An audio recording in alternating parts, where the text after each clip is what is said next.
2010 সালে যখন কারো দুষ্ট ভিডিও ভাইরাল হতো। আচ্ছা আপু, আপনার যে সোশ্যাল মিডিয়া এইসব উল্টাপাল্টা ভিডিও ভাইরাল হলো, এটা সম্পর্কে আপনি কি বলতে চান?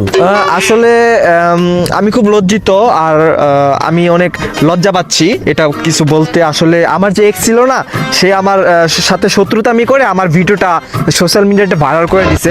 তো আমি অলরেডি তাদের নামে সাইবার ক্রাইমে মামলা করছি।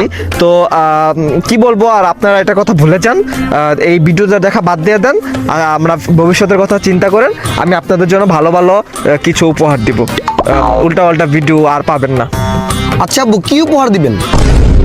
মানে আমার সুন্দর সুন্দর নাটক আসবে, মিউজিক ভিডিও আসবে, এগুলো উপহার দিব আর কি। 2026 সালে যখন কারো দুষ্ট ভিডিও ভাইরাল হয়। আচ্ছা আপু, আপনার যে 3 মিনিট 24 সেকেন্ডের একটা উল্টাপাল্টা ভিডিও ভাইরাল হলো, ওটা সম্পর্কে আপনি কি বলতে চান? আমার জি আপনার। আমার উল্টা পাল্টা। আর আপনারা কি আমাকে চিনেন না? আমি কিরকম? হ্যাঁ, আপনারা তো বুঝতেছেন এটা ওই ভিডিওটা কি আমার হবে? কি বলেন আপনারা এসব? আপু, আপনাকে স্পষ্ট বোঝা গেল ওইটা আপনারই ভিডিও। আরে ওইটা এআই, এখন এআই এর যুগ। আপনার ওরকম একটা ভিডিও বানিয়ে দিব বলেন? হ্যাঁ, না, কখনো না।